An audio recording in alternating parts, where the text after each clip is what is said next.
Hello students, good morning. हम chapter कर रहे थे रिटायरमेंट ऑफ अ पार्टनर। आज हम उसी के अंदर ही एक टॉपिक इंक्लूड होता है that is known as death of a partner. हम उसकी एडजस्टमेंट को अंडरस्टैंड करेंगे।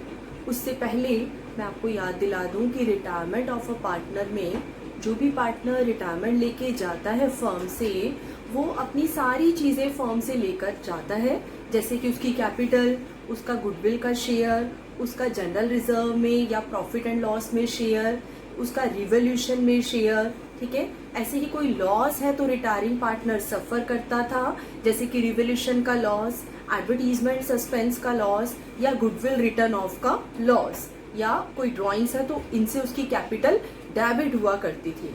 तो सेम बच्चों, ये सेम सारी चीज़ें आपको डेथ ऑफ अ पार्टनर में भी ध्यान रखनी है, लेकिन कुछ दो चीज़ों में चेंजेस आएंगे, वेरी वेरी इंपॉर्टेंट। तो मैं आपको समझाती हूँ। डेथ ऑफ अ पार्टनर, जिस भी पार्टनर की डेथ होती है उसको हम बोलते हैं डिसीज्ड पार्टनर। ठीक है बच्चों, डिसीज पार्टनर। क्योंकि रिटायरमेंट से डेथ डिफरेंट इसलिए है बिकॉज रिटायरमेंट में जनरली जो पार्टनर जा रहा है एक ईयर की कंप्लीशन के बाद जाएगा, सपोज फाइनेंशियल ईयर के एंड में या नेक्स्ट ईयर की स्टार्टिंग में। बट डेथ सडनली कभी भी हो सकती है। ठीक है, तो कुछ मंथ्स हो सकता है उसने काम किया हो बिजनेस में, और या फिर कुछ डेज काम किया हो। तो जितने भी मंथ्स डिसीज पार्टनर जिंदा रहा था, ठीक है, जब तक उसने काम किया, जब तक वो अलाइव था, उस पीरियड को हम बोलते हैं इंटरविनिंग पीरियड। ठीक है, इंटरविनिंग पीरियड बोलते हैं जितने महीने वो जिंदा रहा। ये मंथ्स में भी हो सकता है और डेज में भी हो सकता है। तो अब जो भी पार्टनर जा रहा है उसकी तो डेथ हो गई है, ठीक है, डिसीज पार्टनर। तो उसके घर के जो भी मेंबर्स हैं, जैसे उसका फादर हो सकता है या उसकी वाइफ हो सकती है, उसके बच्चे हो सकते हैं, तो उनको कहा जाएगा लीगल रिप्रेजेंटेटिव। Legal representative. तो जो भी उसके घर के मेंबर हैं यानी कि लीगल रिप्रेजेंटेटिव, वो पार्टनरशिप फर्म में उसका सारा हिस्सा मांगेंगे। यानी डिसीज पार्टनर के लीगल रिप्रेजेंटेटिव्स को हमने डिसीज पार्टनर की कैपिटल देनी है। मैं यहाँ लिख देती हूँ क्या क्या चीजें देनी होती है। एक तो जिस पार्टनर की डेथ हो गई है उसकी कैपिटल देनी है, और क्या देना है, रिवोल्यूशन, जैसे हमने रिटायरमेंट में सीखा बच्चों सेम वैसे ही बनाना है रिवोल्यूशन, और गुडविल, वेरी इंपॉर्टेंट। ठीक है, गुडविल का ट्रीटमेंट करेंगे। जैसे पूरे रिटायरमेंट में आपको सिखाया गया था कि रिमेनिंग टू रिटायरिंग एंट्री चलती है और you can say gaining to sacrificing entry चलती है, तो सेम डेथ में भी यही कॉन्सेप्ट एप्लीकेबल है। रिमेनिंग टू डिसीज्ड कहा जाएगा। ठीक है, गुडविल के लिए remaining to deceased in which ratio, gaining ratio. तो रिटायरमेंट और डेथ में गुडविल वाली एंट्री सेम रहती है। और जाने वाले पार्टनर को हमने कोई अक्यूमुलेटेड प्रॉफिट लॉस है, ठीक है, वो देना है। कोई वर्कमैन कंपनसेशन रिजर्व में शेयर बनता है, इन्वेस्टमेंट फ्लक्चुएशन रिजर्व में शेयर बनता है, वो देना है। और वेरी इंपॉर्टेंट बच्चों, अब जो मैं ये 2 पॉइंट लिख रही हूँ, बाकी सारी चीजें रिटायरमेंट जैसी हैं, लेकिन ये 2 चीजें डेथ में डिफरेंट हो जाएंगी। एक तो जिस पार्टनर की डेथ हुई है, अगर डीड में मेंशन है या उनके एग्रीमेंट में लिखा हुआ है, उन्होंने फिक्स किया था कि इंटरेस्ट ऑन कैपिटल देना है, तो कैपिटल के ओपनिंग बैलेंस पर इंटरेस्ट, वेरी इंपॉर्टेंट, उतने टाइम पीरियड का ही दिया जाएगा जितने टाइम तक वो जिंदा रहा, यानी कि इंटरविनिंग पीरियड। ठीक है, जितने मंथ्स हमने उसकी कैपिटल को यूज किया है बिजनेस में। तो इंटरेस्ट हमेशा कैसे देना होता है, प्रोपोर्शनेट। तो इंटरेस्ट की एडजस्टमेंट आ सकती है, जितने महीने हम उसकी कैपिटल को यूटिलाइज कर रहे हैं, हम उतने ही टाइम पीरियड का इंटरेस्ट उसके लीगल रिप्रेजेंटेटिव को देंगे। हम पूरे साल का इंटरेस्ट क्यों दें, क्योंकि हमने पूरे साल उसकी कैपिटल को यूज ही नहीं किया। और एक बहुत मेन चीज होती है प्रॉफिट एंड लॉस में डिसीज पार्टनर का शेयर। ठीक है, ये वो प्रॉफिट है जो करंट ईयर में उसने जितने भी मंथ्स काम किया। अब जो करंट ईयर जो चल रहा है उसमें जितने मंथ्स काम किया, इस करंट ईयर का प्रॉफिट कब पता चलेगा, एंड में जाके जब हम ट्रेडिंग P&L बनाएंगे। लेकिन डेथ तो आज बीच में हो गई है, कभी भी अचानक हो सकती है। तो हम डिसीज पार्टनर का प्रॉफिट का शेयर कैसे निकालते हैं, इसके लिए लाइन को बहुत ध्यान से पढ़ना होगा। लास्ट ईयर या लास्ट ईयर्स के प्रॉफिट के एवरेज के बेस पर, कभी कभी सिर्फ प्रीवियस ईयर को बेस मानने के लिए कहा गया होता है, और कभी कभी पिछले कई सालों के प्रॉफिट लॉस का एवरेज करके उसको बेस मानने के लिए कहा गया होता है, क्योंकि जिस ईयर में डेथ हुई है उस ईयर का एक्चुअल प्रॉफिट अभी हमें नहीं पता, वो ईयर एंड में जाके बचे हुए पार्टनर्स निकालेंगे। बट डिसीज पार्टनर को आज अभी हमने सेटलमेंट करनी है, उसका प्रॉफिट का शेयर देना है, तो यहाँ पर हम कुछ गेस कर रहे हैं, एस्टिमेशन कर रहे हैं कि पिछले साल या सालों में इतना प्रॉफिट हुआ तो इस साल भी इतना ही होगा, ऐसा अंदाजा लगा लिया जाता है। तो इसके लिए वर्ड यूज होता है डेथ में profit and loss suspense account. ठीक है, ये टर्म इससे पहले कभी भी यूज नहीं हुई, ये ओनली डेथ के केस में, डिसीज पार्टनर के केस में ही बच्चों यूज होता है profit and loss suspense. Because जो पार्टनर अब रह गए हैं वो जाने वाले डिसीज पार्टनर के लीगल रिप्रेजेंटेटिव को पिछले सालों के बेस पर, एस्टिमेशन के बेस पर प्रॉफिट दे रहे हैं, जो कि बाकी पार्टनर्स के लिए लॉस हो सकता है, तो इसके लिए P&L सस्पेंस डेबिट होता है। अगर किसी पार्टनर की डेथ 31 मार्च बिल्कुल ईयर कंप्लीशन की डेट को ही हो गई है, तो वहां पर हमारे पास 31 मार्च का प्रॉफिट है, तो वहां पर हम गेसिंग नहीं करेंगे। ठीक है, डेथ के केस में प्रॉफिट के रिगार्डिंग 3 केस हो सकते हैं बच्चों, ये आगे क्वेश्चन में आएंगे। सबसे पहला केस, अगर डेथ ही बिल्कुल ईयर कंप्लीशन पर ही हो गई है तो गेसिंग की जरूरत नहीं, 31 मार्च को ही हम प्रॉफिट निकालते हैं, तब तो हम लिखेंगे बाय P&L एप्रोप्रिएशन। ठीक है, लेकिन डेथ बीच में हो जाती है अचानक, तो हम पिछले साल या सालों के बेस पर गेस करते हैं, तो ज्यादातर टर्म जो यूज होती है वो यही है P&L सस्पेंस अकाउंट। और एक और तीसरा पॉइंट, वो भी प्रॉफिट के लिए है, अगर आपके पास ओल्ड रेशो भी है और न्यू रेशो भी क्वेश्चन में गिवन है, तो हम न्यू माइनस ओल्ड जैसा रिटायरमेंट में करते हैं गेनिंग रेशियो के लिए, गुडविल के लिए, सेम प्रॉफिट के लिए भी करेंगे। अगर न्यू रेशियो भी गिवन है, यानी हमें फ्यूचर पिक्चर क्लियर है कि किस प्रॉफिट को, किस पार्टनर को गेन हो रहा है और किस पार्टनर को लॉस हो रहा है, तो यहाँ पर भी प्रॉफिट के लिए एंट्री हम करेंगे गेनिंग टू सैक्रिफाइसिंग, जैसे गुडविल के लिए किया करते थे। तो 3 केसेस प्रॉफिट से रिलेटेड हो सकते हैं। कभी हम P&L एप्रोप्रिएशन लेते हैं जब बिल्कुल ईयर एंड में डेथ हुई हो, बीच में डेथ हुई हो और न्यू रेशियो भी ना गिवन हो तो P&L सस्पेंस, यही ज्यादातर यूज होगा। और अगर न्यू रेशियो भी गिवन हो तो गेनिंग टू सैक्रिफाइसिंग, कैपिटल की कैपिटल में एडजस्टिंग एंट्री पास करनी है। तो प्रॉफिट और इंटरेस्ट, ये 2 चीजें पूरे साल की नहीं दी जाएंगी, जितने मंथ्स वो जिंदा रहा यानी कि इंटरविनिंग पीरियड, उतने टाइम पीरियड की दी जाएंगी। तो इंटरेस्ट को भी बच्चों प्रोपोर्शनेट करना नहीं भूलना और प्रॉफिट को भी प्रोपोर्शनेट करना नहीं भूलना, ये भी इंटरविनिंग पीरियड का दिया जाता है। बाकी सारी चीजें पूरी, उसकी कैपिटल हम पूरी देंगे, उसके जो रिजर्व्स थे वो हम पूरा देंगे, गुडविल पूरी देंगे, रिवोल्यूशन पूरा देंगे। सिर्फ 2 चीजें जो डेथ के केस में बच्चों आपको बहुत ध्यान रखनी है, वो है इंटरेस्ट ऑन कैपिटल और दूसरा प्रॉफिट। ठीक है, और पार्टनर्स की, पार्टनर डिसीज पार्टनर की कैपिटल अगर इन सब चीजों से क्रेडिट होती है तो डेबिट किस किस चीज से हो सकती है, यानी कि कैपिटल कम कब हो सकती है, अगर उस पार्टनर्स ने कोई ड्रॉइंग्स की है ड्यूरिंग द ईयर अपनी डेथ से पहले, तो इससे उसकी कैपिटल डेबिट कर ली जाएगी। अगर डीड में लिखा है कि ड्रॉइंग्स पर इंटरेस्ट भी चार्ज करना है तो भी कैपिटल डेबिट होगी। कोई भी लॉस आ जाता है, ठीक है, तो भी कैपिटल डेबिट। और कभी गुडविल रिटर्न ऑफ करनी पड़ जाए, पहले से अपीयर्ड गुडविल जो होती है, एग्जिस्टिंग गुडविल, उसको all partners including the disease partner also, ठीक है, उसको राइट ऑफ करें। तो ये सब चीजें कैपिटल के बैलेंस को बढ़ाती है, क्रेडिट होंगी, और ये सब चीजें कैपिटल के बैलेंस को रिड्यूस करती हैं बच्चों, डेबिट होंगी। तो चलिए अब हम सम पर आते हैं।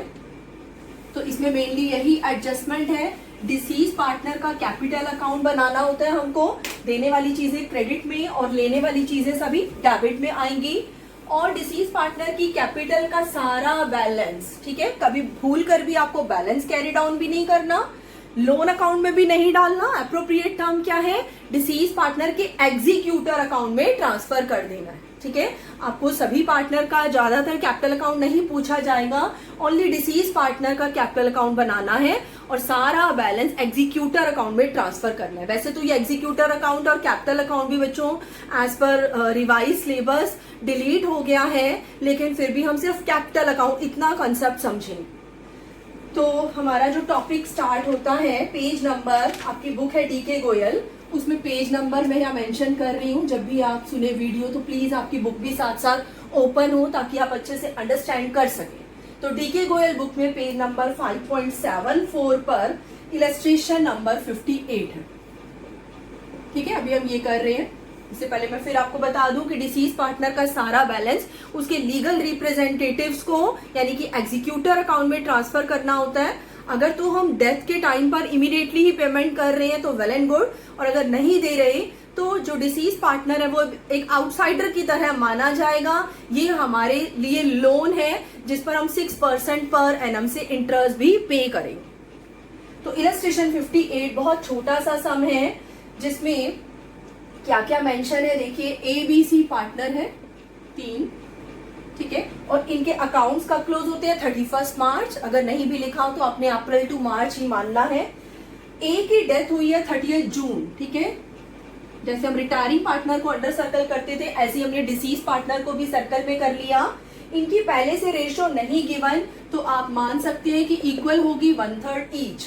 तो डेथ की डेट बहुत ज्यादा इंपॉर्टेंट है। डेथ कब हुई है 30 जून 2018 को हुई है बच्चों डेथ, ठीक है। और ईयर कब से स्टार्ट हुआ 1 अप्रैल 18 से स्टार्ट होता है और ईयर का एंड कब होगा 31 मार्च 19, ठीक है। ये हमारा काउंटिंग पीरियड है। लेकिन डेथ इस पूरे ड्यूरेशन में कभी भी हो सकती है। इंटरवीनिंग पीरियड मंथ्स में भी हो सकता है, इंटरवीनिंग पीरियड डेज में भी हो सकता है।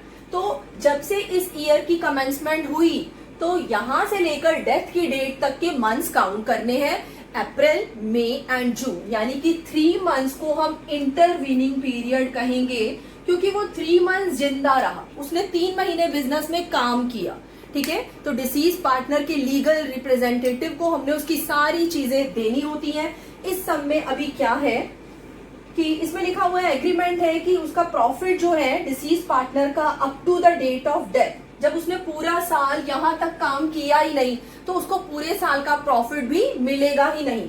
और वैसे भी इस ईयर का प्रॉफिट हमें मार्च में जाके पता चलेगा, बट डेथ आज हुई है 30 जून को तो हमारे पास इस ईयर एंड का प्रॉफिट अभी नहीं है, ठीक है। तो हम लास्ट ईयर के बेस पर ही गेसिंग कर रहे हैं, गेस कर रहे हैं, एस्टिमेशन कर रहे हैं। तो इसके लिए बोला गया है कि डिसीज पार्टनर को कैसे देना है profit, up to the date of death is to be calculated on the basis of average profit of last 5 years. पिछले 5 साल जो बीत चुके हैं, ठीक है, उन सारे प्रॉफिट का एवरेज करना है। नेट प्रॉफिट पिछले 5 सालों के गिवन है हमें, और आपको 2 केसेस में जर्नल एंट्री पास करनी है। पहला केस है कि अगर प्रॉफिट शेयरिंग रेशियो जो रिमेनिंग पार्टनर्स है बी और सी, अगर कोई चेंज ना हुआ हो, और सेकंड केस में हम करेंगे अगर चेंज हुई है, आपको न्यू रेशियो भी गिवन है यानी फ्यूचर पिक्चर क्लियर है। तो अभी हम केस 1 करते हैं। केस फर्स्ट, जब हमें और कुछ नहीं बोला हुआ और पार्टनर ए की डेथ हुई है तो हमने पिछले 5 सालों के प्रॉफिट को बेस मानना है। लास्ट 5 इयर्स के प्रॉफिट है बच्चों 2014 में गिवन है प्रॉफिट 14,000, उसके बाद 2015 में हमें प्रॉफिट गिवन है 18,000, 2016 में हमें प्रॉफिट गिवन है 16,000, उसके बाद 2017 में बच्चों प्रॉफिट नहीं है, ठीक है, लॉस आ गया जिसको हम नेगेटिव या ब्रैकेट में कर लेते हैं। और लास्ट ईयर है 2018, क्योंकि 2018 31 मार्च इतने ईयर्स उसने कंप्लीट किए हैं और 1 अप्रैल 18 वाला ईयर वो कंप्लीट नहीं कर पाया, सिर्फ 3 महीने ही उसने बिजनेस में काम किया। तो इन 3 मंथ्स के प्रॉफिट पर उसका हक बनता है जो कि हम लास्ट ईयर्स के बेस पर गेस करके दे रहे हैं। तो पिछले बहुत सारे ईयर्स हैं, 2018 का प्रॉफिट है 16,000। पहले इन सारे प्रॉफिट का हमें क्या करना है बच्चों, टोटल करना है, ठीक है।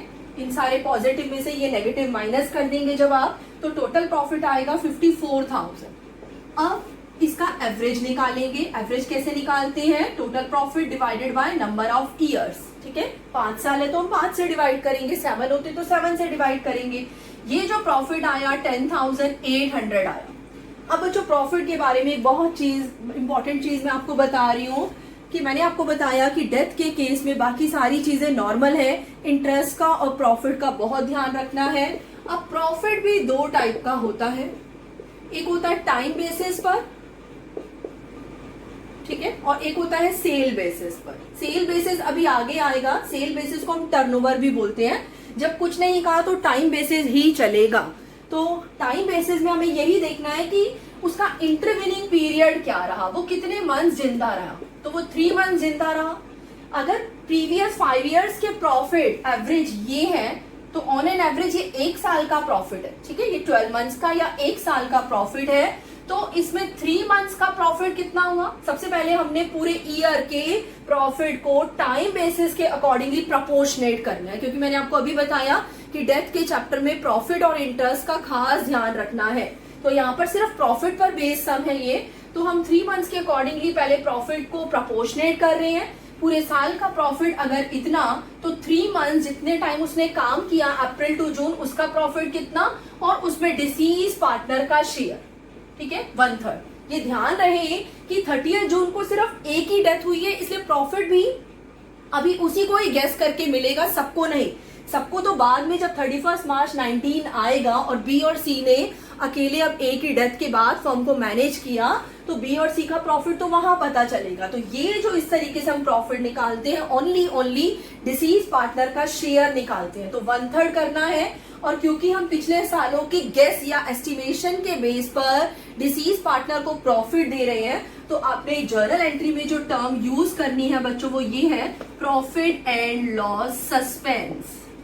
ठीक है, बिकॉज ये डाउटफुल सिचुएशन है कि इस ईयर के एंड में भी प्रॉफिट होता भी है या नहीं। ठीक है, देखो कुछ भी हो सकता है, प्रॉफिट भी हो सकता है, लॉस भी, लेकिन बी और सी को ए के साथ सिंपैथी है। ठीक है, बी और सी ने लास्ट ईयर के बेस के प्रॉफिट के बेस पर ये मान लिया कि इस साल भी प्रॉफिट ही होगा, और डिसीज पार्टनर को अचानक बीच में प्रॉफिट देना अदर पार्टनर के लिए क्या है, लॉस है। ठीक है, इसलिए P&L सस्पेंस उनके बुक्स में लॉस होने के कारण डेबिट हुआ है, और डिसीज पार्टनर की कैपिटल में प्रपोर्शनेट प्रॉफिट जो हमने ऐसे करके निकाला है बच्चों, ये आएगा 900। ये हमने जर्नल में पुट कर देना है, अमाउंट 900।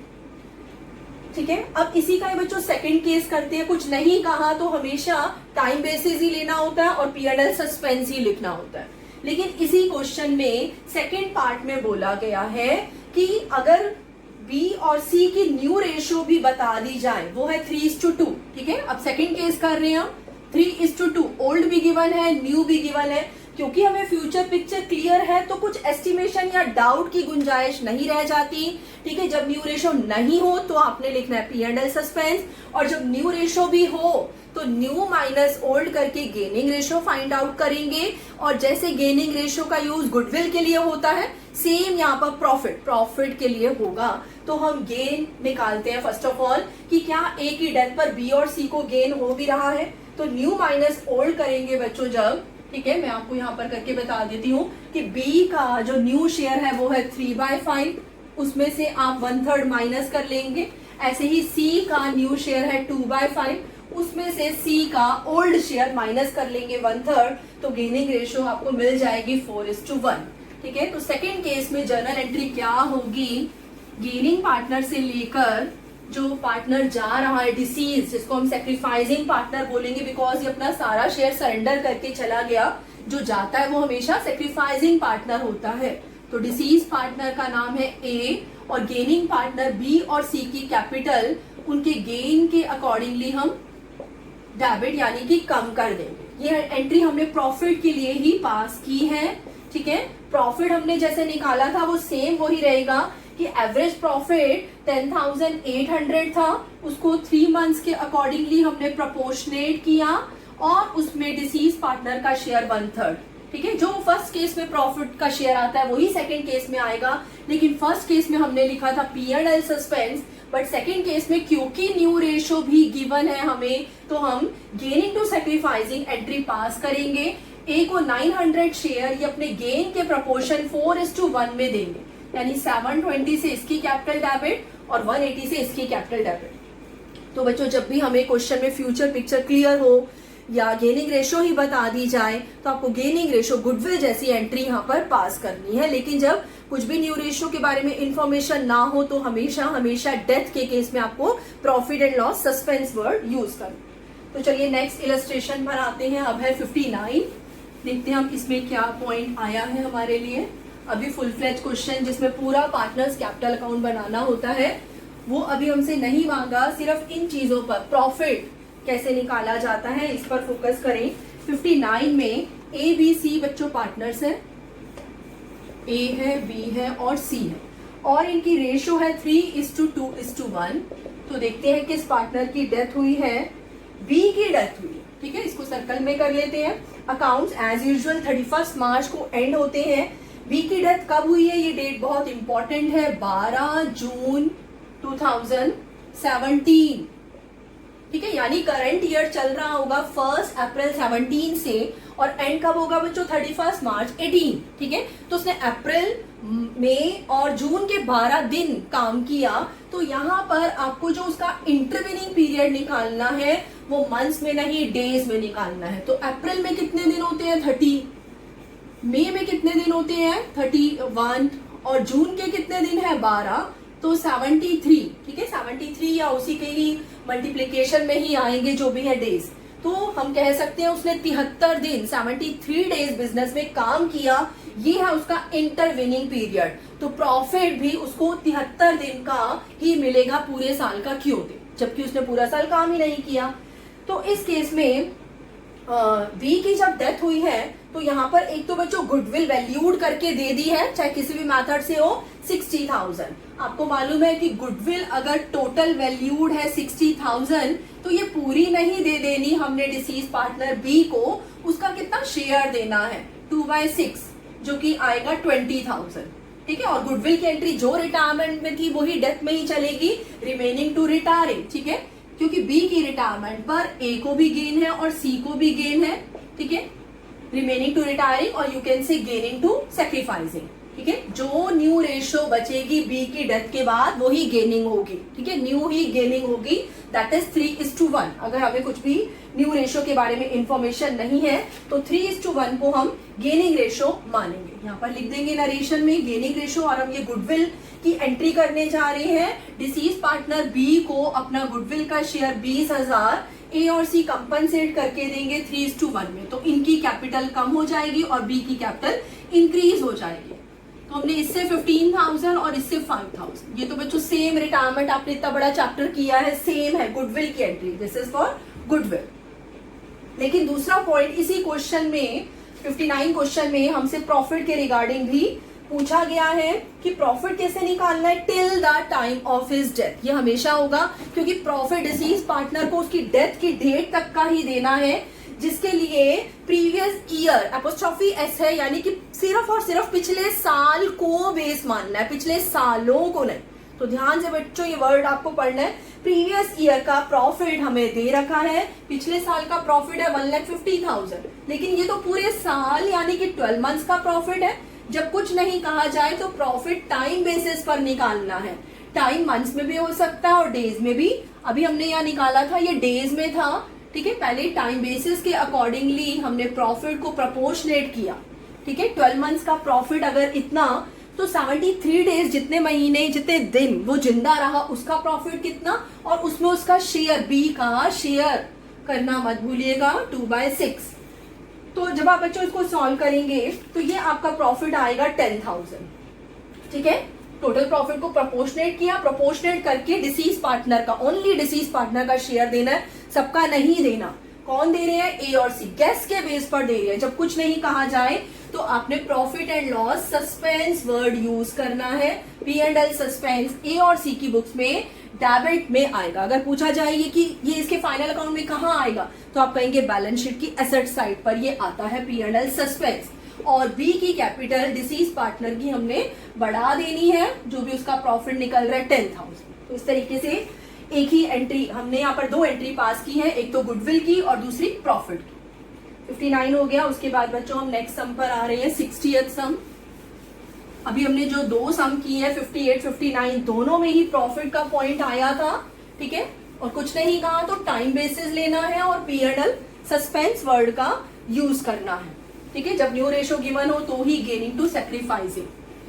लेकिन फर्स्ट इलस्ट्रेशन में प्रीवियस ईयर्स थे, काफी सारे साल थे, 5 साल, तो उसका एवरेज किया। इस वाले क्वेश्चन में ओनली सिर्फ पिछला साल है, तो इस चीज को ध्यान में रखते हुए अब हम नेक्स्ट सम करते हैं 60th। देखिए, सारा, सीता और मीना, ठीक है, ये सारा है, ये सीता है और ये मीना है, 3 पार्टनर्स थे और इनकी रेशो चल रही है 2:2:1, ठीक है।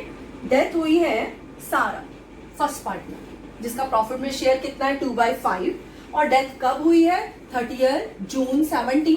फिर से आपको ध्यान दिला दूं कि 17-18 हमारा करंट ईयर चल रहा है और करंट ईयर में कभी भी सडनली किसी भी पार्टनर की डेथ हो सकती है। तो यहाँ सारा की डेथ हुई है 30 जून, क्योंकि मंथ पूरा कंप्लीट है तो हम उसका इंटरविनिंग पीरियड क्या मानेंगे, मंथ्स में कैलकुलेट होगा, अप्रैल पूरा, मई पूरा और जून पूरा, 3 मंथ्स, यानी प्रॉफिट उसको देना है अगर तो 3 मंथ्स का प्रोपोर्शनेट करके ही देना है।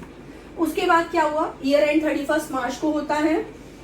सारा के रिप्रेजेंटेटिव, सारा तो अब नहीं रही, उसकी डेथ हो गई, उसके लीगल रिप्रेजेंटेटिव एंटाइटल्ड है in the interim profit. Interim का मतलब जो साल के बीच में अचानक से निकाला जाता है, वो कैलकुलेट कैसे करना है, सेल बेसिस। बच्चों मैंने अभी बताया था कि प्रॉफिट के 2 बेसिस हो सकते हैं, टाइम बेसिस या फिर सेल बेसिस। कुछ नहीं कहा तो टाइम बेसिस ही चलता है, लेकिन जिस क्वेश्चन में सेल की भी इंफॉर्मेशन हो, ठीक है, और कहा जाए तो हमने यहाँ पर सेल बेसिस लेना। सेल बेसिस में आपको 3 चीजें क्वेश्चन में क्लियरली गिवन होंगी। एक तो प्रीवियस ईयर का प्रॉफिट, ठीक है, एक प्रीवियस ईयर जिसमें वो पूरा साल जिंदा था, प्रीवियस ईयर की सेल, और जो अभी साल चल रहा है 17-18 उसमें करंट ईयर की सेल, करंट ईयर के इंटरविनिंग पीरियड की सेल, जितने मंथ वो जिंदा रहा, यानी कि 3 मंथ। ये 3 चीजें बच्चों क्वेश्चन में से आपको ढूंढनी है प्रॉपरली, और इसकी हेल्प से एक रेट अब हम डिटरमाइन करेंगे। क्वेश्चन में कहा हुआ है कि सेल बेसिस लेना है, मैं यहां लिख देती हूँ।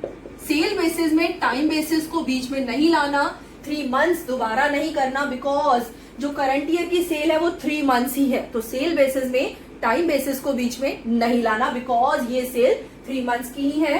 तो यहां पर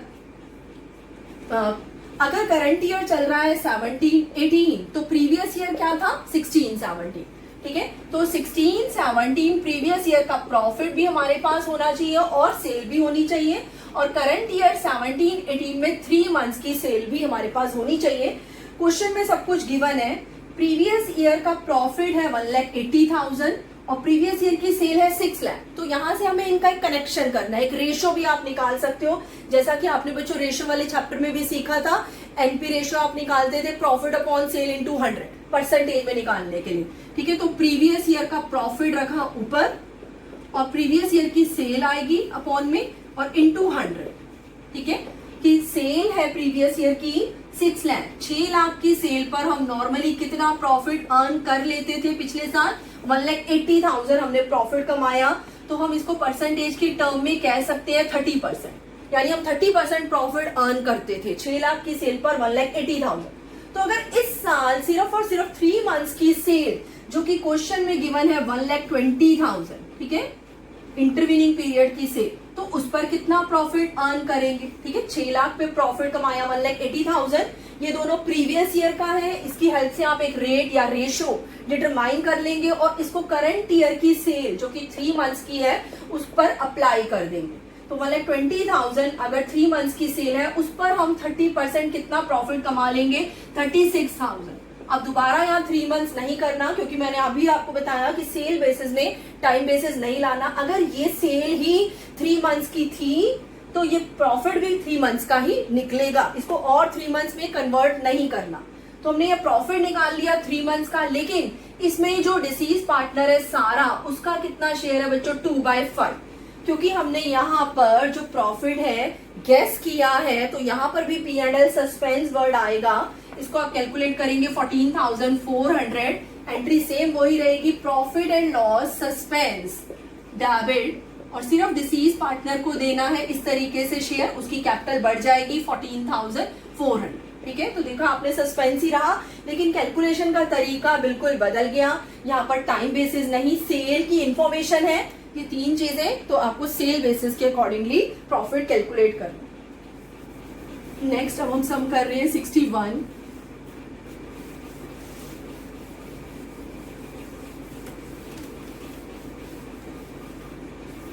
में आपसे जर्नल एंट्रीज मांगी है, अपनी वर्किंग भी क्लियरली शो करनी है बच्चों।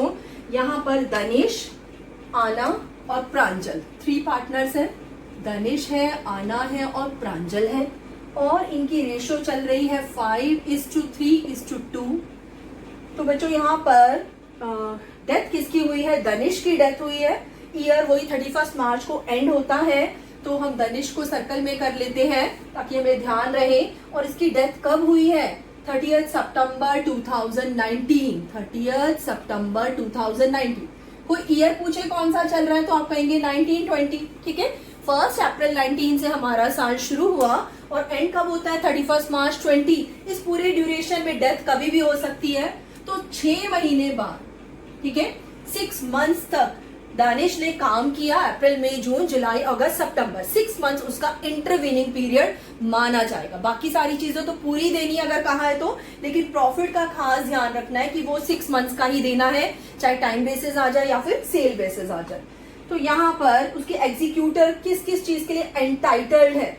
एक तो उसकी कैपिटल देनी है 5 lakh with along with his share of goodwill, और गुडविल हमें वैल्यूड करके दे दी गई है बच्चों 60,000। ठीक है, तो हम गुडविल की एंट्री करेंगे। ऐना से और प्रांजल से गुडविल में से शेयर उनके गेन के बराबर लिया, और दनिश जो कि डिसीज पार्टनर है उसको टोटल गुडविल 60,000 में अपना शेयर कितना उसका 5/8। ठीक है, तो गुडविल में जब आप इसका 5/8 निकालेंगे तो ये आएगा 30,000। आपको मालूम है गुडविल की एंट्री हमेशा किस रेशो में करनी है? नरेशन में ये वर्ड आना चाहिए गेनिंग रेशो, क्योंकि क्वेश्चन में कहीं पर भी न्यू रेशो, गेनिंग रेशो की कोई इंफॉर्मेशन ही नहीं है। तो दानिश की डेथ के बाद ऐना और प्रांजल की जो गेनिंग रेशो है वो 3:2 मानी जाएगी। तो 18,000 हमने फर्स्ट पार्टनर और 12,000 हमने दूसरे पार्टनर से लेकर डिसीज पार्टनर को दे दिया, उसकी कैपिटल बढ़ गई। सेकेंड पॉइंट पर आएंगे प्रॉफिट। प्रॉफिट के लिए बेस किसको लेना है? सेल। ठीक है, जैसा अभी हमने पिछले सब में किया था, सेल बेसिस लेना है। तो सेल प्रीवियस ईयर 2019, आपको प्रीवियस ईयर की सेल चाहिए होती है, वो गिवन है 2 लाख। ऐसे ही प्रीवियस ईयर का प्रॉफिट भी चाहिए होता है, प्रॉफिट भी हो और सेल भी हो तो आप एक रेट डिटरमाइन कर लेते हैं, प्रॉफिट अपॉन सेल इनटू 100। लेकिन आपको एक रेट पहले से ही दे दिया जो कि है 10%। नॉर्मली हम सेल पर 10% प्रॉफिट अर्न कर लेते हैं, बट ये तो प्रीवियस ईयर का था। 2 लाख की सेल पर हमने 10% प्रॉफिट कमाया, लेकिन इस साल कुछ चेंजेस हुए। चेंज इंक्रीज भी हो सकता है, डिक्रीज भी हो सकता है। क्वेश्चन में कहा है sale shows a growth trend of 20%। Sale में तो 20% ऐड करना है ताकि हम क्या निकाल सके? करंट ईयर की सेल जान सके। ठीक है, तो 2 लाख में 2 लाख का 20% जो कि 40,000 होता है। तो अब की बार इस साल में सेल इंक्रीज हो गई है। ठीक है, हमने इंक्रीज वाला पोर्शन 20% ऐड करके सेल कितनी जान ली? 2,40,000। और प्रॉफिट का जो रेट है 10%, इसमें भी चेंज हुआ है, बढ़ भी सकता है, कम भी हो सकता है। ये रिड्यूस हो गया। पिछले साल सेल पर 10% प्रॉफिट कमाया, लेकिन इस साल 1% की रिडक्शन है, तो प्रॉफिट का रेट लेना है आपको 9%। ठीक है, यानी कि इतनी सेल पर हम 9% प्रॉफिट अर्न करते हैं, और इससे जो भी प्रॉफिट आएगा उसमें 6 मंथ्स का प्रॉफिट कितना होगा। ठीक है, क्योंकि यहाँ पर सेल आपको पूरे ईयर की ही है, तो आपको टाइम बेसिस के अकॉर्डिंगली इसको प्रोपोर्शनेट करना भी नहीं भूलना। 10,800 ये प्रॉफिट आया। इसमें डिसीज पार्टनर दानिश का कितना शेयर है? 5/10। जब आप 5/10 करेंगे 5,400 आएगा। ये है उसका प्रॉफिट का शेयर, जिसके लिए आपको एंट्री पास करनी है बच्चों। Profit and loss suspense debit to Danish capital. अब क्वेश्चन में ये भी बोला हुआ है, थर्ड पॉइंट है अमाउंट कितना पे करेंगे, जो कि हम उसके एग्जीक्यूटर को देंगे। तो वो 3 चीजें हैं। एक तो दानिश की capital which is given in the question 5 lakh. एक तो हमने उसकी कैपिटल देनी है, इससे उसकी कैपिटल मतलब कैपिटल का ये क्रेडिट बैलेंस है। और कैपिटल किस चीज से बढ़ी? दानिश के गुडविल के शेयर से 30,000 और 5,400 प्रॉफिट से बढ़ी। तो ये सारी चीजें मिला के 5,35,400 हमने दानिश के एग्जीक्यूटर को देने हैं। तो दानिश की कैपिटल का बैलेंस हम कैंसिल या खत्म कर देंगे और सारा बैलेंस एग्जीक्यूटर अकाउंट में ट्रांसफर हो जाएगा। नेक्स्ट 62 सम पर आते हैं।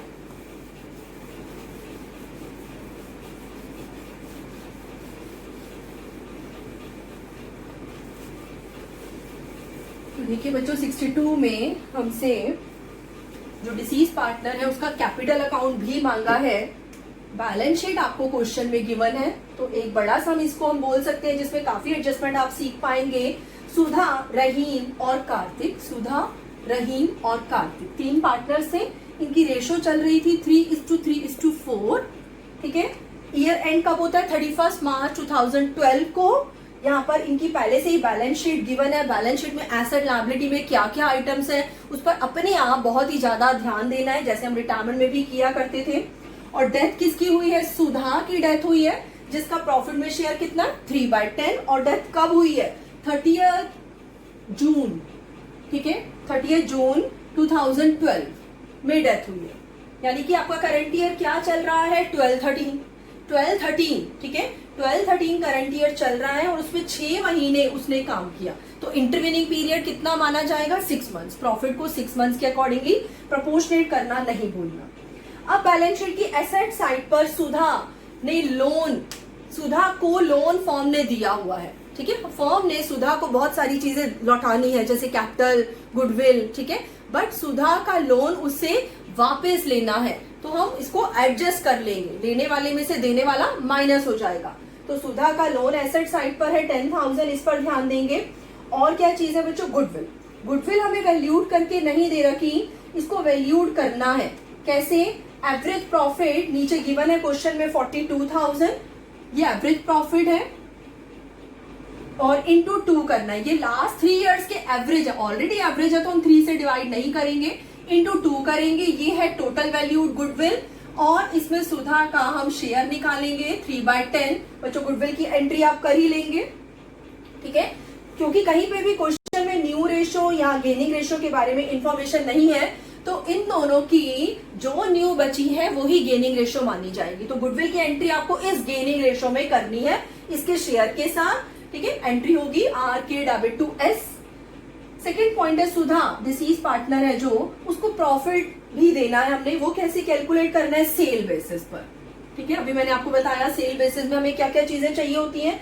तो सेल जो प्रीवियस ईयर 2012 है, अभी जो ईयर चल रहा है वो 12-13 है, और पिछला साल जो बीत चुका है वो 11-12 था, तो प्रीवियस ईयर यानी कि 2012, ठीक है, इसकी हमें सेल गिवन है 4 लाख।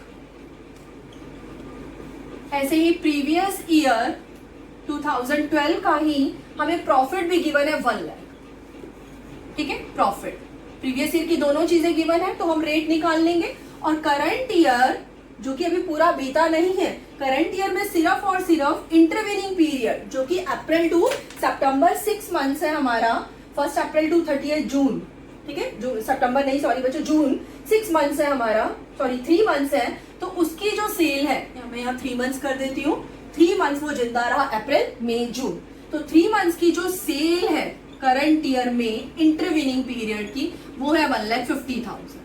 तो अब हम चाहे तो रेट भी निकाल सकते हैं बच्चों, और एक ही स्टेप में भी कर सकते हो कि अगर प्रीवियस ईयर की सेल 4 लाख पर प्रॉफिट होता है 1 लाख, तो करंट ईयर के सेल पर कितना प्रॉफिट होगा, ठीक है। या यहाँ से आप पहले एक रेट भी निकाल सकते हैं, 25% आएगा, उस पर 1,50,000 पर अप्लाई कर दो, तो एक ही बात है। आप डायरेक्टली भी ऐसे चाहे तो कर सकते हैं, तो ये आएगा 37,500 का प्रॉफिट, ठीक है। पर ये करंट ईयर में इंटरवेनिंग पीरियड 3 मंथ्स का प्रॉफिट है, इसमें डिसीज पार्टनर सारा का शेयर करना नहीं भूलना, तो 37,500 इंटू 3/10।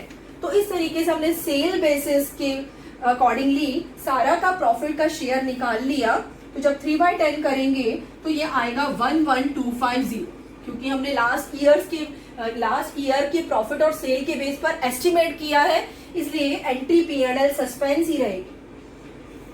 और हमें इंटरेस्ट ऑन कैपिटल देने के लिए भी बोला है, ठीक है। मैंने आपको बच्चों स्टार्टिंग में ही बताया था कि इस चैप्टर में 2 चीजों पर बहुत ध्यान देना है, इंटरेस्ट और प्रॉफिट, बाकी सारी चीजें रिटायरमेंट के चैप्टर जैसे ही होगी।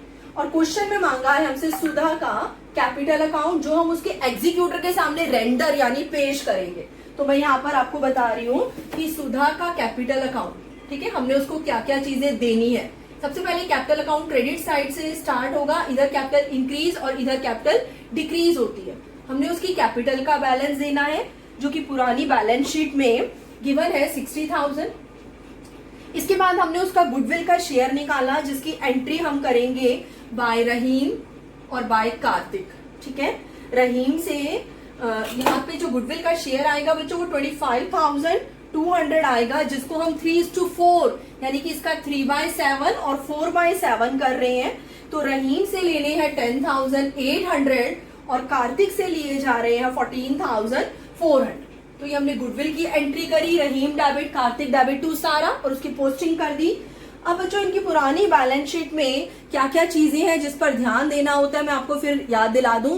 एसेट साइड पर गुडविल को देखना है, P&L का लॉस हो सकता है या एडवर्टीजमेंट सस्पेंस हो सकता है, जबकि लायबिलिटी साइड पे general reserve, contingency reserve, P&L का credit balance, workman compensation reserve और इन्वेस्टमेंट, ये सब चीजों पर ध्यान देना होता है। तो हमारे सब में आया जनरल रिजर्व। अगर डिसीज पार्टनर सारा जो है तो उसका भी जनरल रिजर्व पे राइट बनता है, उसके भी प्रॉफिट में से बचा बचा के ये रिजर्व बनाया गया था। तो जाते जाते डिसीज पार्टनर अपना जनरल रिजर्व में से शेयर लेकर जाएगी। रिजर्व है 10,000, 10,000 में सारा का शेयर है 3/10 यानी कि 3,000। तो हमने उसकी कैपिटल दे दी, हमने गुडविल की एंट्री पास कर दी, हमने रिजर्व दे दिया। रिवोल्यूशन होता तो वो भी करना था। P&L सस्पेंस, ठीक है, प्रॉफिट के लिए आप उसकी कैपिटल में वर्ड यूज करेंगे P&L सस्पेंस, सस्पेंस वर्ड लिखना जरूरी है 11250। और एक क्वेश्चन में अभी अभी आया कि उसकी कैपिटल पर इंटरेस्ट देना है, तो इंटरेस्ट 6% पर एनम है बच्चों, और उसकी कैपिटल है सारा की कैपिटल है,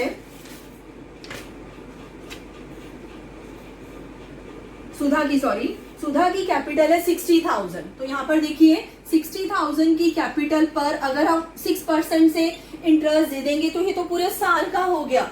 उसकी कैपिटल को हमने पूरा साल यूज ही नहीं किया, ये हम कैपिटल अकाउंट जो उसके एग्जीक्यूटर को देंगे कब बना रहे हैं, 30 जून को। तो हमने उसकी कैपिटल का पैसा 30 जून तक ही यूज किया, तो इंटरेस्ट पूरे साल का क्यों मिलेगा, ठीक है, इंटरेस्ट प्रोपोर्शनेट मिलेगा जितने महीने वो जिंदा रही, यानी कि इंटरविनिंग पीरियड का इंटरेस्ट कैलकुलेट करेंगे जो कि आएगा 900।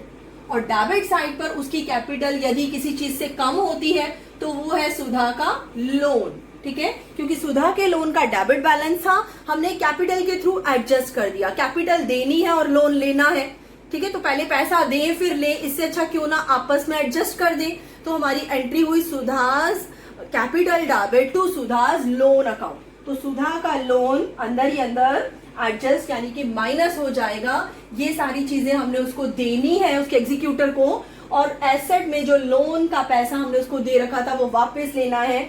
तो अल्टीमेटली हम कह सकते हैं कि सुधा के एग्जीक्यूटर को हम 90350 दें।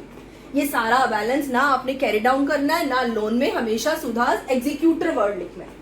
तो चलिए बच्चों नेक्स्ट सम पर आते हैं। 63 में देखते हैं क्या डिफरेंट पॉइंट है।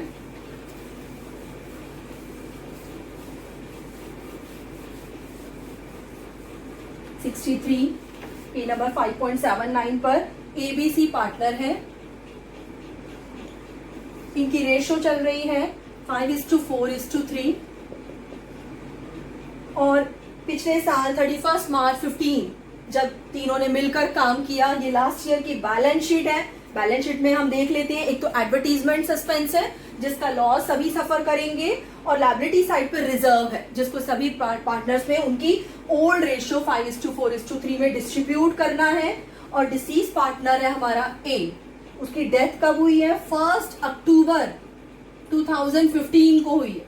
तो कोई पूछे ईयर चल कौन सा रहा है, 15-16, ठीक है, लेकिन अप्रैल से लेकर 1 अक्टूबर यानी कि 30 सितंबर बोल सकते हो, तो 6 महीने ए जो है वो जिंदा रहा। तो दो चीजें कभी आ जाए सब में, इंटरेस्ट और प्रॉफिट, ये 6 मंथ्स की, बाकी सारी चीजें पूरी। कोई लॉस है तो वो भी पूरा सफर करेगा, कोई रिजर्व है तो उसमें गुडविल वगैरह में भी पूरा हिस्सा वो लेके जाएगा। तो इस क्वेश्चन में क्या हुआ, बी और सी की फ्यूचर रेशो भी गिवन है। वेरी इंपॉर्टेंट पॉइंट बच्चों अंडरलाइन कर लेना, फ्यूचर रेशो बी और सी की गिवन है 7:5। जब फ्यूचर पिक्चर क्लियर हो तो हम न्यू माइनस ओल्ड करके गेनिंग रेशो निकाल लेंगे।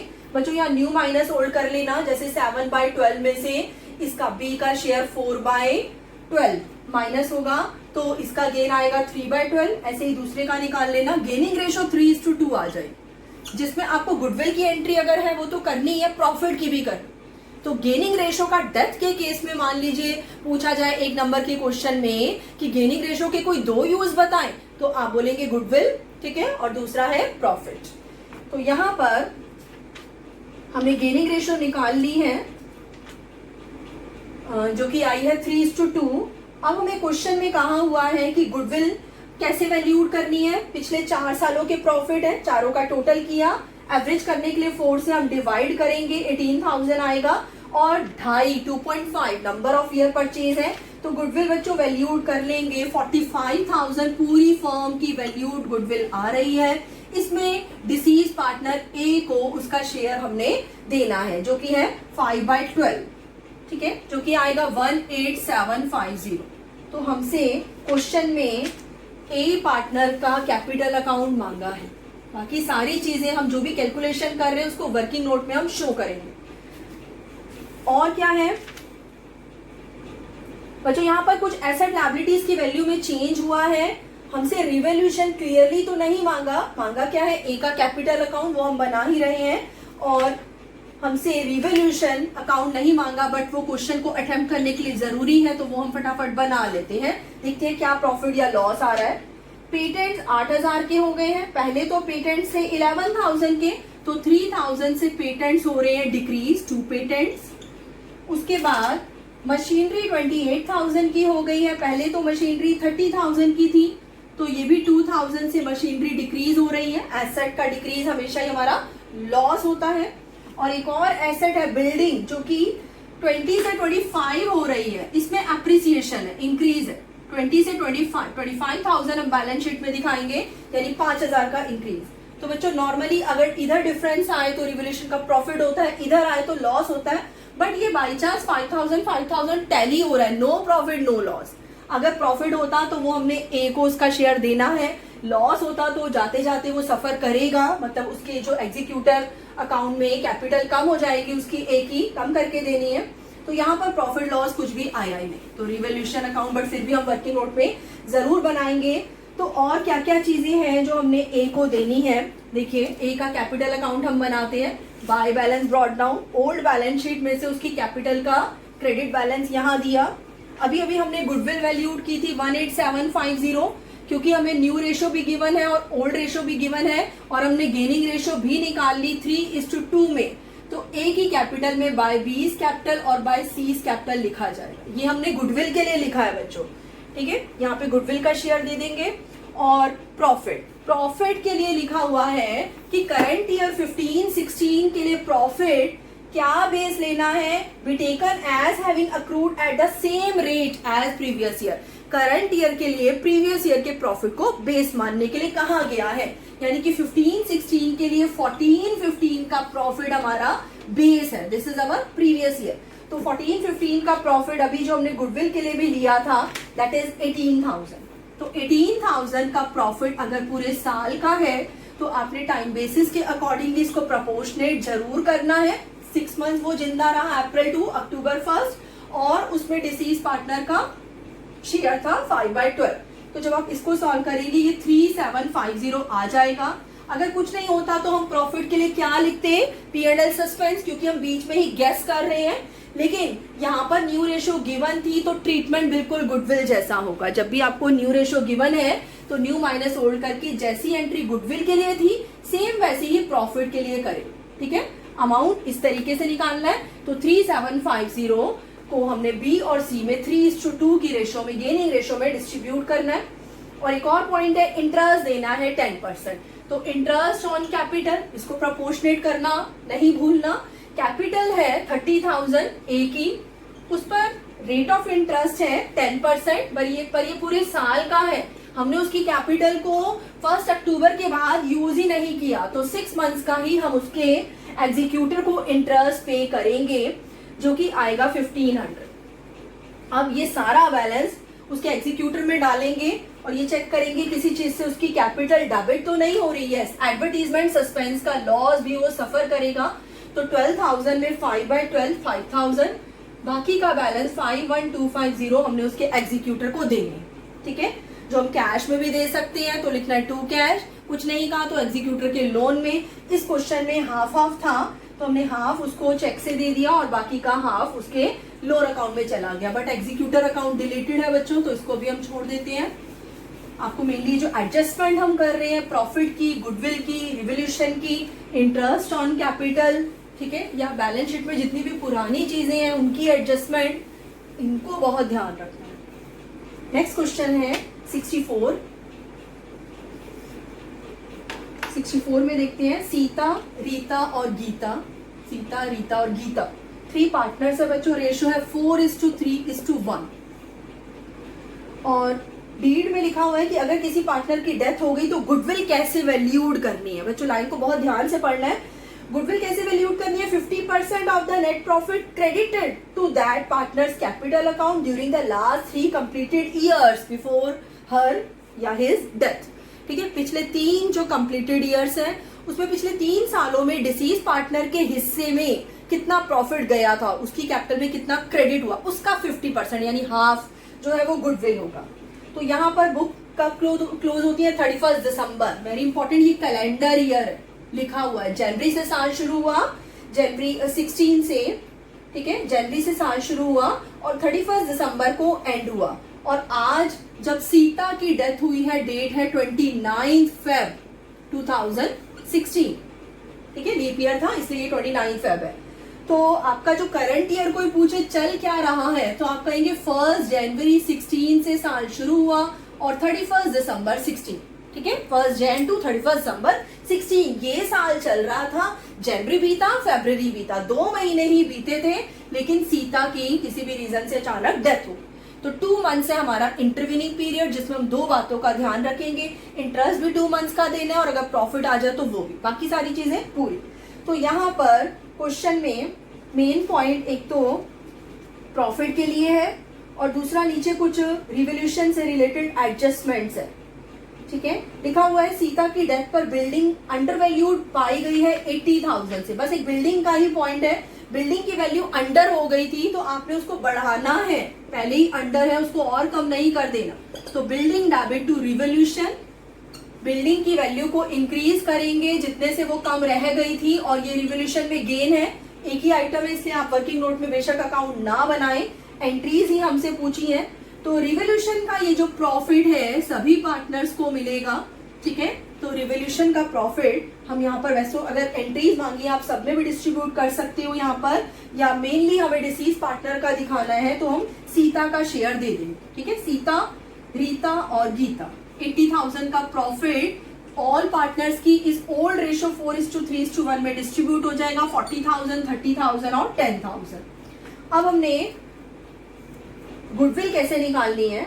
गुडविल के लिए लाइन लिखी थी कि पिछले 3 सालों में सीता को जितने प्रॉफिट क्रेडिट हुए हैं उसकी कैपिटल में, उसका 50% ही गुडविल है। तो पिछले 3 सालों के प्रॉफिट उठाएंगे। बट क्वेश्चन में हमें लास्ट 5 ईयर्स के प्रॉफिट गिवन, ठीक है। एक 11 भी है, 12 भी है, 13 भी है, 14 भी है और 15 भी है। जब लाइन में ही लिखा हुआ है कि पिछले 3 साल, तो 11 और 12 का प्रॉफिट आपको इग्नोर करना है। तो लास्ट 3 ईयर्स के प्रॉफिट उठाएंगे बच्चों, 1,05,000, 30,000 और 84,000, ठीक है। 5 सालों को ले लिया तो गलत बोला गया है। पिछले 3 सालों में 3 कंप्लीटेड ईयर्स, ये है पिछले 3 साल, 13, 14, 15 कैलेंडर ईयर है हमारे। इन पिछले 3 सालों का आपको टोटल करना है 2,19,000। एवरेज वर्ड नहीं है, लाइन में पढ़ लेना, इसलिए हमने डिवाइड बाय 3 भी नहीं करना। इसमें हमने डिसीज पार्टनर को कितना शेयर पकड़ाया था? 4/8, ठीक है, 4/8, यानी उसका प्रॉफिट कोई पूछे वो ये है 1,09,500। लेकिन आपसे प्रॉफिट नहीं मांगा, गुडविल की एंट्री मांगी है और इसका आधा, हाफ 50% ही उसकी गुडविल है, यानी कि 54750। तो गुडविल की एंट्री आपको मालूम है गेनिंग रेशो में हम करते हैं। तो रीता और गीता से लिया और ये जो पार्टनर है सीता, इसको दिया गेनिंग रेशो। अब आप कैसे निकालेंगे? क्वेश्चन में लास्ट लाइन में लिखा हुआ है कि रीता और गीता ने डिसाइड किया कि इनकी जो न्यू रेशो है वो इक्वल होगी। तो न्यू भी है और ओल्ड भी है, आपको चेक करना है कि इन दोनों का गेन आ रहा है। तो यस, गेन आ रहा है, 1:3 आ रही है गेनिंग रेशो, जिसमें हम Rita debit, Gita debit to Sita, goodwill की एंट्री पास कर देंगे। और 2 एंट्री ये रिवोल्यूशन वाली थी। नेक्स्ट हम 65 पर आएंगे।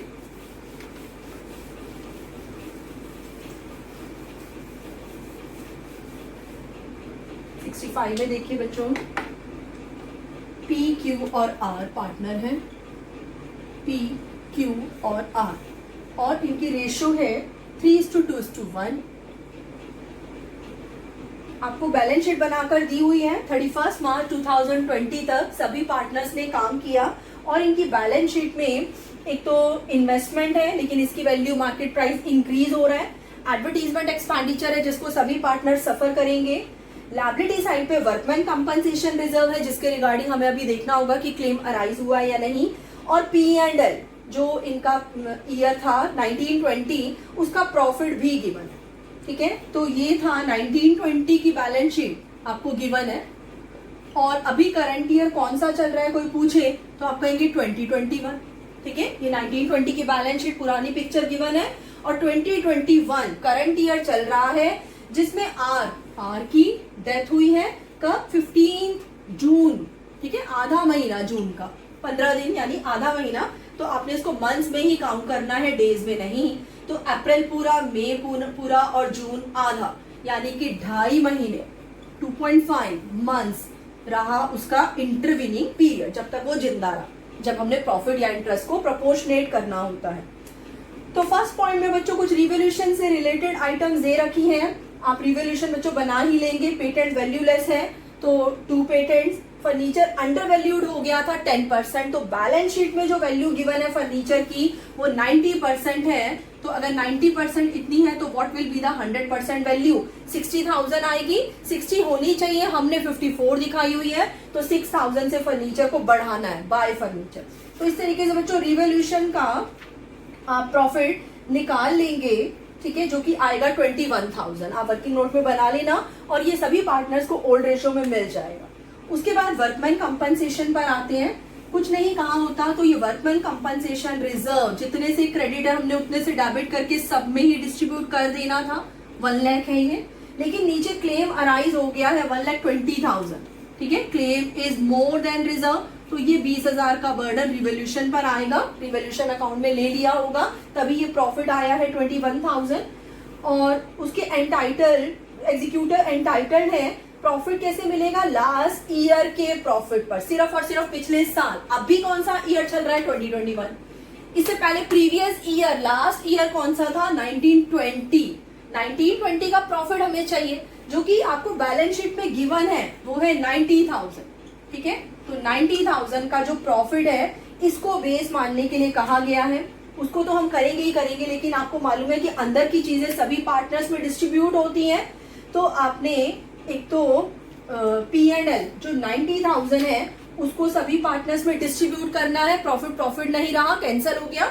एक entry P&L debit to PQR old ratio में, और एक एडवर्टीजमेंट एक्सपेंडिचर था, इसको भी सभी पार्टनर्स खत्म करेंगे, इससे कैपिटल डेबिट हो जाएगी। और इन्वेस्टमेंट का मैंने आपको बता दिया कि मार्केट वैल्यू इंक्रीज हो रही है, तो ये रिवोल्यूशन में चला जाएगा, जिससे आपका प्रॉफिट 21,000 आ जाएगा और सब में डिस्ट्रीब्यूट होगा। अब हम बात कर रहे हैं थर्ड पॉइंट की, क्योंकि time period will be calculated in months, और मंथ्स में ही हमने निकाला है उसका intervening period 2.5 months. Last year का प्रॉफिट कितना था, जो कि P&L में है 90,000। अगर ये पूरे साल का प्रॉफिट था तो इसको टाइम पीरियड के अकॉर्डिंगली 2.5 मंथ्स प्रपोर्शनेट करना है, और फिर उसमें डिसीज पार्टनर आर का शेयर कितना है? 1/6। ठीक है, तो 1/6 आर जाने वाले पार्टनर डिसीज पार्टनर को हम गेस के बेस पर दे रहे हैं, तो हमारी एंट्री होगी profit and loss suspense debit to R's capital. ठीक है, नेक्स्ट पर आते हैं 66। बहुत छोटा सा समय, ये एक ही पॉइंट की एडजस्टमेंट है गुडविल की, लेकिन पार्टनर इसमें ज्यादा है। देखिए नाम पर ध्यान दीजिए, DEFPZ, F, P और Z, ये 5 पार्टनर्स थे। 66 सम की बात कर रही हूं मैं, और इनकी ओल्ड रेशो चल रही थी 5:4:3:2:1। अनफॉर्चुनेटली ये P और Z इन दोनों की ही किसी एक्सीडेंट में, ट्रेजिक कार एक्सीडेंट हुआ और दोनों की डेथ हो गई। गुडविल आपको वैल्यूड करके दे दी गई है 1,50,000। नॉर्मली बच्चों अगर ये डिसीज पार्टनर है तो अब ये जो बचे हुए हैं DEF, इसको कॉन्टिन्यूइंग पार्टनर बोलेंगे। ये अगर सेक्रीफाइसिंग है तो ये गेनिंग होते हैं, बट आपको न्यू रेशो भी क्वेश्चन में गिवन है। ये जो बचे हुए पार्टनर है D, E और F, इनकी न्यू रेशो, ये ओल्ड थी, new ratio is also given, वो है 4:6:5। तो ये बिल्कुल भी जरूरी नहीं है कि इनकी डेथ पर इन दोनों को, इन तीनों को गेन हो, वो हमें चेक करना पड़ेगा। न्यू माइनस ओल्ड करके हमें चेक करना होगा क्या D का गेन आ रहा है, E का गेन आ रहा है और F का गेन आ रहा है। फॉर्मूला न्यू माइनस ओल्ड करना। तो जब आपने D का निकाला तो ये नेगेटिव चला गया, इसका गेन नहीं बल्कि सेक्रीफाइस है, सेक्रीफाइस लिखना बहुत जरूरी है। ऐसे ही E का निकालेंगे तो 2/15 का गेन है। ऐसे ही F का निकालते हैं तो इसका भी 2/15 का गेन। तो आपको गेनिंग टू सेक्रीफाइसिंग करना होता है। इन तीनों पार्टनर में से E और F ही गेनिंग पार्टनर है, जबकि एक कॉन्टिन्यूइंग पार्टनर D को गेन नहीं उल्टा सेक्रीफाइस हो रहा है, और P और Z तो है ही सेक्रीफाइसिंग क्योंकि उनकी डेथ हो गई है तो सरेंडर करके गए हैं। तो ये आपकी गुडविल की एंट्री होगी। 1,50,000 में हर एक को उसके गेन के बराबर शेयर देना है और सेक्रीफाइस वालों को गेन के बराबर कंपनसेशन मिलेगा। नेक्स्ट सम 67 पर आते हैं अब हम। ये बहुत इजी सम था, ये रिटायरमेंट में भी आपने सीखा हुआ है गुडविल का ट्रीटमेंट सारा। नेक्स्ट 67 में देखिए A और B पार्टनर्स हैं, A और B, और इनकी रेशो चल रही है 5/10, 3/10 और 2/10। ये रिजर्व में डालते हैं बच्चों, reserve is not a partner, ठीक है। रिजर्व को सेपरेट कर, प्रॉफिट में से पहले ये 2/10 अनडिस्ट्रीब्यूटेड करते हैं। तो एक तरीके से आप एलसीएम भी ले सकते हो 5:3:2, तो इसको सेपरेट करना है। पार्टनर्स की आपस की रेशो 5/8, 3/8 करनी। कहीं पर भी 5/10 कर लिया तो रॉन्ग हो जाए। सबसे पहले रिजर्व को एक्सक्लूड करते हुए A और B पार्टनर्स, ठीक है, दो ही पार्टनर थे जिसमें से एक की डेथ हो गई B की, जिसका शेयर कितना है 3/8, तो A अकेला रह गया, यानी कि गुडविल सारी A ही कंपनसेट करके देगा। सॉरी। बैलेंस शीट की एसेट साइड पर बच्चों गुडविल है 15,000। इसको ओल्ड पार्टनर्स अपनी ओल्ड रेशो में रिटर्न ऑफ करेंगे। Entry A, B capital debit to goodwill in which ratio, old ratio 5:3। Liability side पे वर्कमैन कंपनसेशन रिजर्व है 9600, लेकिन नीचे कोई क्लेम अराइज नहीं हुआ है, तो ये सारा का सारा पार्टनर्स में डिस्ट्रीब्यूट हो जाएगा। और क्या गिवन है, एसेट्स के बारे में कुछ पॉइंट है। फिक्स एसेट्स 1,20,000 की हो गई है, तो ये अप्रिसिएशन है। डेटर के बारे में पॉइंट बनाने हैं, बैड डेट्स हो ये भी loss, provision for doubtful debts बनाना है ये भी लॉस, और provision for discount on debtor बनाना है ये भी लॉस। आपको सीक्वेंस मालूम है, डेटर में से पहले बैड डेट्स माइनस करके तो जो नेट डेटर आएंगे उस पे प्रोविजन फॉर डाउटफुल डेट्स, फिर डेटर नेट डेटर में से डाउटफुल डेट्स भी माइनस करके और जो नेट डेटर आए उस पर प्रोविजन फॉर डिस्काउंट बनेगा। ये सब चीजें आपने सीखी हुई है बच्चों, रिवोल्यूशन आप बना ही लेंगे। तो इस सब में मेन पॉइंट है गुडविल का।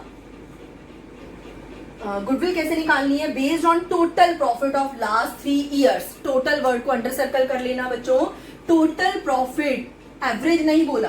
पिछले 3 सालों के प्रॉफिट 10,300, 15,100 और 13,600 का टोटल करेंगे। 39,000 ये जो टोटल है यही गुडविल है, ठीक है। Total profit of last 3 years यही गुडविल है। इसमें हम डिसीज पार्टनर B का शेयर निकालेंगे, 3/8 करना है, जो कि कौन कंपनसेट करके देगा, A। और अपीयर गुडविल को राइट ऑफ करना मत भूलना। लास्ट सम पर आते हैं अब हम 68 सम पर, क्योंकि आज का टॉपिक हमने यही करना है बच्चों। 58 से स्टार्ट किए थे और 68 इतना टॉपिक है आज का, और एक और हम वीडियो में बाकी का रिमेनिंग टॉपिक कवर करेंगे। तो आज का लास्ट सम 68, राम, रहीम और रॉबर्ट, ठीक है। ये राम है, ये रहीम है और ये रॉबर्ट है। रहीम लिख देती हूँ और ये रॉबर्ट। 3 पार्टनर्स चल रहे हैं पार्टनरशिप फॉर्म में, 2:3:1 की इनकी रेशो है। अब क्या हुआ, due to ill health Robert की डेथ हो गई। कब, 30 सितंबर को रॉबर्ट की डेथ हुई है। 30 सितंबर 2013। ईयर करंट ईयर कौन सा चल रहा है, 13-14, और अप्रैल से स्टार्ट हुए 30 सितंबर, यानी 6 मंथ्स रहा intervening period. Balance sheet given है इनकी पुरानी। एसेट साइड पर बच्चों कुछ भी नहीं है। लायबिलिटी में ध्यान देना है, वर्कमैन कंपनसेशन रिजर्व, तो इसको डिस्ट्रीब्यूट करना है, बट इसके रिगार्डिंग नीचे 5000 का क्लेम अराइज हुआ, reserve is more than claim, तो 20,000 पूरे से रिजर्व को डेबिट करेंगे, 5,000 लायबिलिटी में जाएगा, रिमेनिंग 15,000 सब में ओल्ड रेशो में डिस्ट्रीब्यूट होगा। गुडविल कैसे निकालनी है? लास्ट 3 इयर्स के प्रॉफिट और 2 years number of year purchase given है, टोटल गुडविल 1,80,000 आएगी। 1,80,000 ये जो टोटल गुडविल है इसमें रॉबर्ट को अपना शेयर मिलेगा 1/6। क्या क्वेश्चन में हमें न्यू रेशो गिवन है? कहीं न्यू रेशो नहीं गिवन, ठीक है, तो यही न्यू है 2:3 और यही गेनिंग भी होगी। आपकी एंट्री हो गई Ram's capital debit, Rahim's capital debit to Robert, इसकी हम पोस्टिंग रॉबर्ट की कैपिटल अकाउंट में कर देंगे जिसकी डेथ हुई है, डिसीज पार्टनर है ये। और प्रॉफिट कैसे निकालना है? On the basis of average profit of last 3 years. अभी अभी हमने गुडविल के लिए पिछले 3 सालों के प्रॉफिट का एवरेज किया ही था, 90,000 एवरेज प्रॉफिट आएगा। ये 1 साल का है, इसको पहले टाइम बेसिस के अकॉर्डिंगली प्रोपोर्शनेट करना है। 30 सितंबर तक उसने 6 मंथ तक काम किया, तो 6 महीने के प्रॉफिट पर उसका हक बनता है, और वो भी उसका शेयर कितना है? 1/6। तो ये प्रॉफिट हम उसको देंगे, इसलिए लिखेंगे P&L सस्पेंस। 2 चीजें रिवोल्यूशन से रिलेटेड है, जिससे प्रॉफिट आ जाएगा, उसमें भी 1/6 उसको शेयर मिल जाएगा, ठीक है। प्रोविजन फॉर डाउटफुल डेट्स 5% बनाना है डेटर पर। डेटर 3 लाख के हैं, 3 लाख का 5%। अगर कोई पूछे कितना प्रोविजन बनता है तो आप कहेंगे 15,000 प्रोविजन बनता है, लेकिन हमारे पास लायबिलिटी साइड में पहले से ही प्रोविजन 10,000 था, तो 5,000 प्रोविजन का बर्डन और रिवोल्यूशन पर जाएगा, जिसकी हेल्प से आपको रिवोल्यूशन का प्रॉफिट मिल जाएगा। बाकी बच्चों इस सम में कुछ भी नहीं है, बिल्कुल नॉर्मल सम है ये, ठीक है। तो इस तरीके से आपको 58 to 68 सारी इलस्ट्रेशन अच्छे से रिवाइज करनी है और एक्सरसाइज के सम करने हैं। कोई भी डाउट है तो आप पूछ सकते हैं, ठीक है।